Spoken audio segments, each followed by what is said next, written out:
Le Seigneur soit avec vous. Évangile de Jésus-Christ selon saint Jean.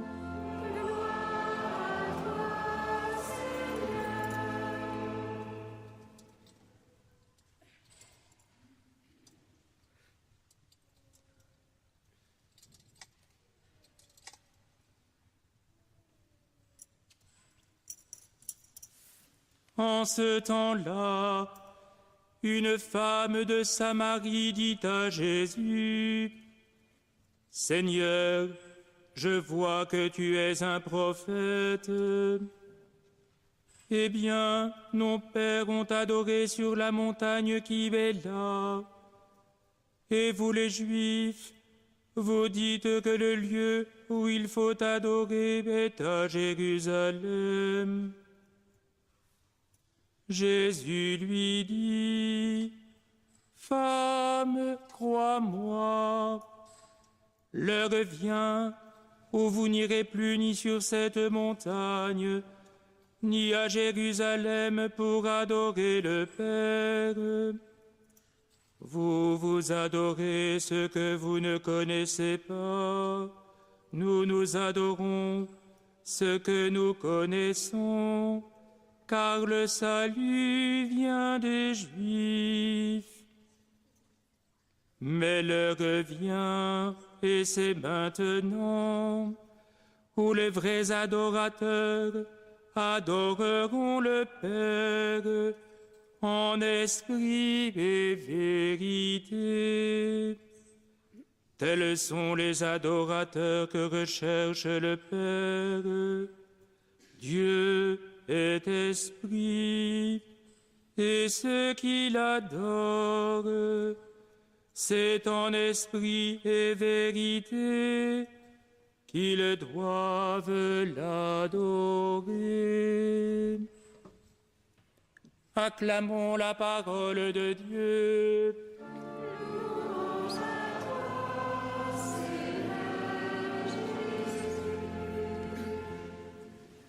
Les plus jeunes rejoignent la sacristie. Frères et sœurs, quelle joie, quel bonheur de pouvoir prier dans cette église. Qu'est-ce qu'elle est belle. Je ne dis pas cela parce que je suis chauvin. Je dis ça parce que cela est vrai. Elle est belle, cette église. Elle est proportionnée. Elle est à la fois grande et à taille humaine. Elle est magnifiquement ornée et en même temps, rien ne nous empêche de prier. Combien de gens chaque jour entrent dans cette basilique, viennent quelques instants et voire plus de temps encore, se ressourcer, prier, se confier à Dieu, se confier à la Vierge Marie, à Sainte Thérèse, à ses parents. Quel bonheur d'avoir cette église. Je bénis Dieu que la Révolution française, tout en ayant détruit le couvent, ait voulu conserver cette église parce qu'elle était assez grande pour devenir la bourse des valeurs. Quelle bonne idée ils ont eu là de conserver cette église. Et quelle bonne idée a eu l'empereur Napoléon Ier de construire la bourse de Paris derrière et de rétablir le culte catholique dans cette église. Visiblement, ils ont été inspirés. Quelle joie de penser que l'épisode dramatique de la Commune de Paris en 1871, pendant laquelle les insurgés ont occupé cette église en la malmenant un peu, n'a pas pourtant empêché qu'elle redevienne ce qu'elle était, ce lieu de pèlerinage, ce lieu dédié à la Vierge Marie. Quel bonheur de savoir que Thérèse est passée par là, que Louis Martin est passé par là, et que tant d'autres saints sont venus prier ici. Il est bon de temps en temps, frères et sœurs, de se réjouir d'avoir de si beaux lieux de culte. Bien sûr, n'importe quelle église est belle, pour la seule et simple raison qu'on y célèbre l'Eucharistie. Mais voilà, soyons heureux, ne cachons pas notre plaisir d'être à Notre-Dame des Victoires. Vous savez peut-être que les premiers chrétiens ne se rassemblaient pas dans des églises, et pour cause, puisqu'ils étaient persécutés, et que la religion chrétienne n'était pas reconnue par l'Empire romain. Et donc ils se réunissaient dans les maisons. C'est là qu'ils célébraient l'Eucharistie. Souvent d'ailleurs le samedi soir, parce qu'à l'époque on n'avait pas le dimanche comme jour de congé. Dans l'Empire romain, on comptait en 10 jours et les gens ne se reposaient pas très souvent. Mais le samedi soir, ce qui est pour nous le samedi soir, ils se réunissaient dans les maisons et là, ils célébraient l'Eucharistie. Et puis est arrivé le IVe siècle, lorsque l'empereur Constantin a accepté que la foi chrétienne soit célébrée dans son empire. Alors les chrétiens ont choisi des grands lieux pour se rassembler. Et en fait, ils ont choisi des basiliques. Les basiliques, à l'époque, c'était ces grands marchés couverts où l'on rendait aussi la justice pour le commerce. Ces grandes basiliques romaines qu'on aperçoit en ruine près du Forum, c'était la première manière pour les chrétiens de se rassembler. C'est dire à l'époque combien ils étaient nombreux. Les maisons étaient trop petites. Et s'ils ont choisi de se rassembler dans des lieux plus grands, c'est simplement parce qu'il était bon de se rassembler. Il était bon, le jour du Seigneur, de vivre ensemble, de se réconforter les uns les autres par la prière commune. Voilà pourquoi les chrétiens de Rome ont choisi les endroits les plus vastes pour se rassembler. Et puis, fort heureusement, peu à peu, des églises ont été construites partout. Et la France est à ce titre un bel exemple de la christianisation d'un pays. Il suffit de se balader dans la campagne pour voir à tous les coins de chemin des calvaires. Vous avez dans chaque village une belle petite église. Qu'est-ce que ça fait chaud au cœur? Il y a des historiens qui ont un tout petit peu perdu le sens de l'histoire quand ils ne comprennent pas que la France a des racines chrétiennes. Il suffit de regarder les villages de France. Quel bonheur! Mais qu'en faisons-nous? Qu'en faisons-nous de ce lieu? Qu'en faisons-nous de ces lieux où nous pouvons nous rassembler? Parce que l'Église existe, je parle du bâtiment, elle existe précisément pour que les chrétiens puissent se rassembler. Peut-être connaissez-vous le sens du mot « ecclésia » en grec. Ça veut dire « assemblée ». L'Église, c'est le peuple qui est convoqué par Dieu pour célébrer ses louanges et pour recevoir sa vie par la célébration des sacrements.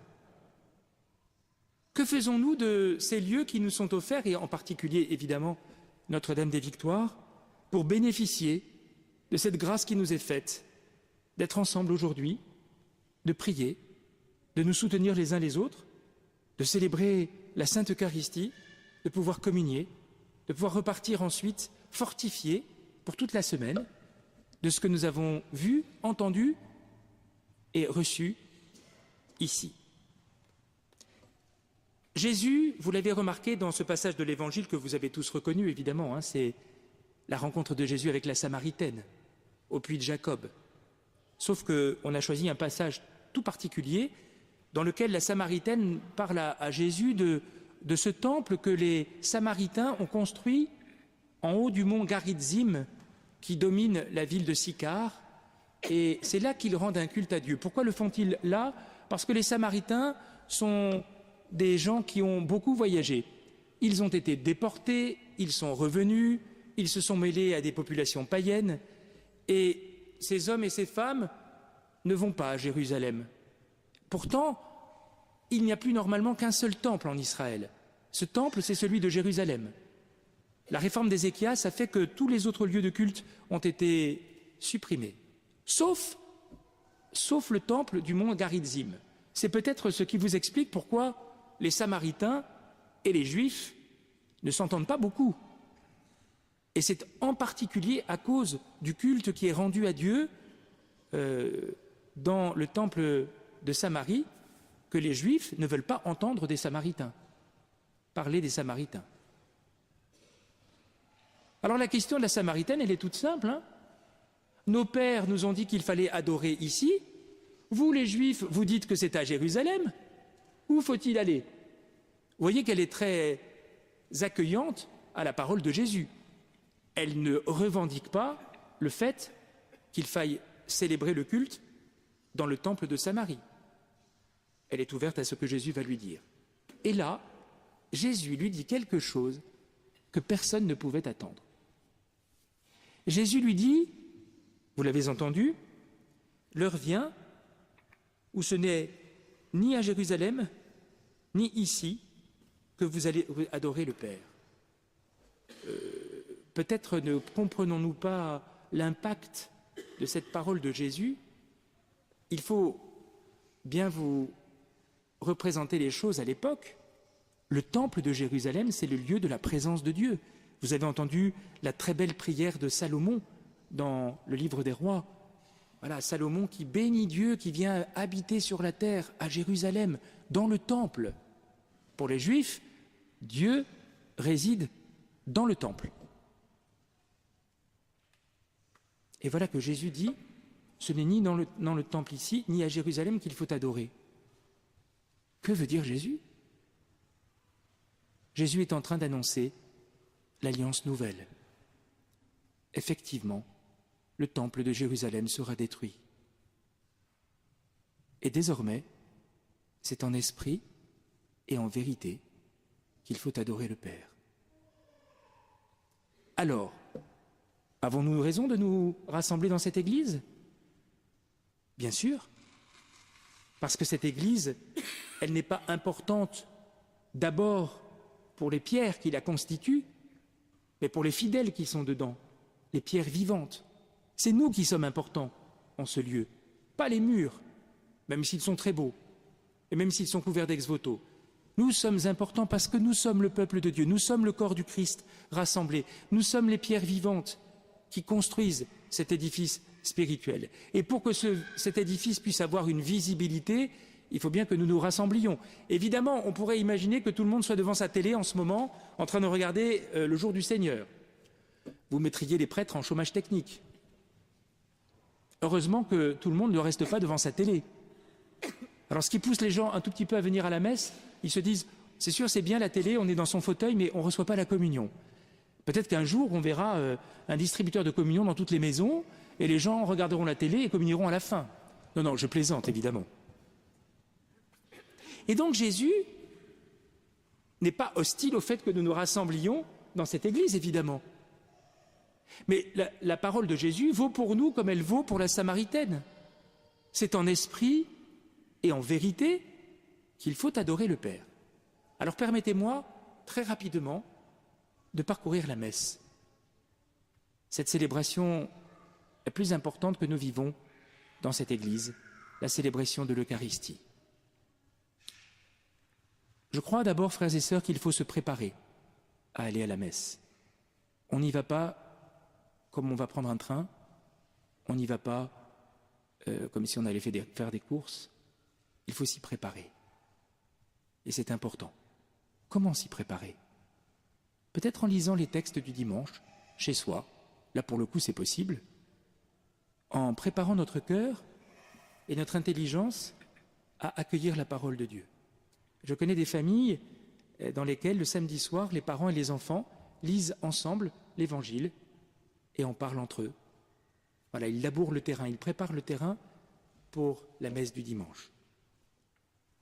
Il est important que quand on entre pour la célébration de l'Eucharistie, on soit silencieux. Pourquoi? Parce que le silence permet d'aller à la rencontre de Dieu. On ne reste pas en silence pour le plaisir d'être en silence. On est en silence parce que le silence est le moyen le plus beau pour nous de nous mettre en présence de Dieu.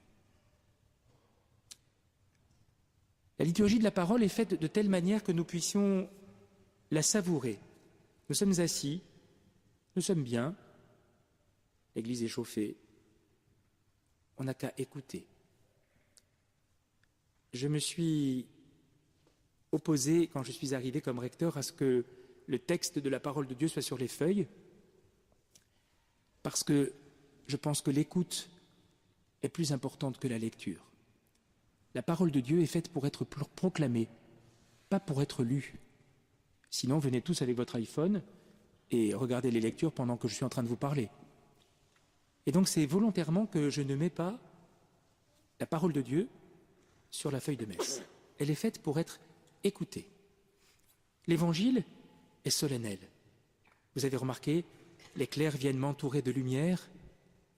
L'encens est là pour nous rappeler que la parole qui va être proclamée n'est pas n'importe quelle parole.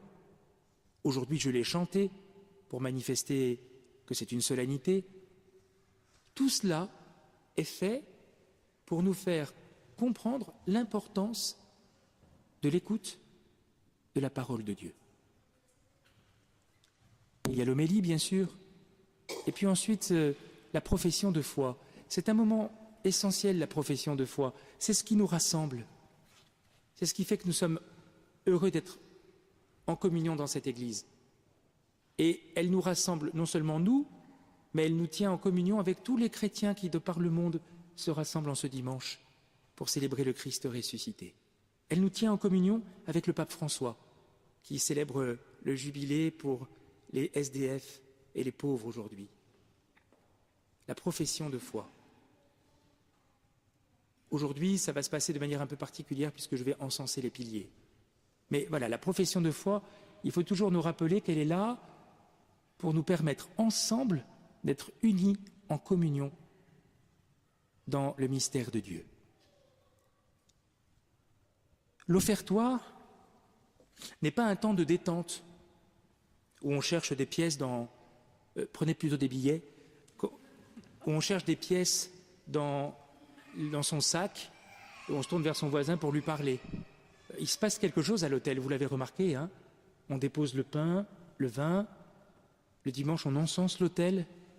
Pourquoi ? Parce qu'il va recevoir la présence du Christ. Ces aubes-là, le pain et le vin, vont devenir le corps du Christ. Le clerc qui est chargé de l'encensoir va m'encenser. Pas parce que je m'appelle Hervé Soubias et que je suis quelqu'un d'important, parce que je suis prêtre et que je célèbre l'Eucharistie et que je tiens la place du Christ au milieu de vous. Et puis, le clerc va ensuite venir encenser chacun de vous, les sœurs, les fidèles. Pourquoi ? Pas parce que vous êtes important et que vous êtes endimanché, parce que vous êtes le corps du Christ rassemblé. C'est le corps du Christ qui est encensé lorsque vous êtes encensés. Et puis ensuite, il va y avoir cette grande préface qui nous prépare à la venue du Christ. La prière eucharistique, évidemment, et puis la consécration. La consécration, c'est évidemment le sommet de l'Eucharistie. Certains sont à genoux, certains sont debout, peu importe. Chacun fait comme il le voit et comme il le désire. La seule chose, c'est qu'il faut regarder Jésus présent dans l'Eucharistie. Vous allez me dire, on ne le voit pas, certes. Mais quand le prêtre élève l'hostie, ce n'est pas pour que les fidèles baissent la tête, c'est pour qu'ils regardent. Après, vous pouvez baisser la tête, en signe d'adoration. Mais quand j'élève l'hostie, c'est pour que vous fixiez vos yeux sur l'hostie, que vous puissiez dire à Jésus, « Seigneur, je crois. Seigneur, je sais que tu es là. Je t'adore présent dans cette Eucharistie. » La prière du Notre Père n'est pas rien non plus. Certains ne communieront pas. Par exemple, les enfants qui n'ont pas fait leur première communion, ou d'autres personnes. Le Notre Père est la prière qui nous rassemble, et la prière qui nous permet de nous tourner tous ensemble vers Dieu. Arrive le moment du geste de paix. Frères et sœurs, ce geste de paix n'est pas une mondanité. On ne se dit pas bonjour simplement parce qu'on est content de se revoir. Si vous avez bien entendu, à chaque fois, je vous dis, dans la charité du Christ, partagez un signe de paix. ou partager cette paix qui nous vient du Christ. Ce n'est pas n'importe quelle paix que nous échangeons, c'est la paix du Christ, avec tout ce que cela représente et ce que cela signifie pour nous. Il y a la communion, profitez-en.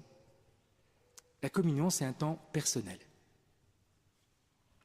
On est ensemble, mais on reçoit Jésus, et c'est un temps personnel. Il faut parler à Jésus. Il faut profiter de ce temps de la communion pour être avec lui. Et c'est un moment désirable quand on le prépare. Et puis il y a l'envoi. L'envoi ne consiste pas à dire aux gens, mais maintenant c'est bon, vous avez accompli votre mission, vous avez accompli votre pensum hebdomadaire, voilà, vous pouvez partir. On vous envoie en mission. On vous envoie porter au monde ce que vous avez reçu ici. Voilà pourquoi la messe est quelque chose de tellement important dans notre vie. Peut-être ne prenons-nous pas suffisamment le temps de l'expliquer. C'est ce que j'ai voulu faire un tout petit peu aujourd'hui, en allongeant démesurément la célébration. Mais je pense qu'une fois de temps en temps, il est bon de comprendre ce que nous vivons pendant la messe. Inutile de dire, frères et sœurs, que c'est dans la régularité que nous entrons dans le mystère. C'est parce que chaque semaine, il nous est donné de vivre ce rassemblement en Église pour célébrer le Christ ressuscité que peu à peu nous entrons dans la joie d'être profondément chrétiens. Que la Vierge Marie, qui veille sur nous, nous aide à comprendre pourquoi, dès à présent, dans les limites qui sont les nôtres, nous préparons déjà la Jérusalem céleste, où là, éternellement, nous vivrons de l'amour du Christ. Amen.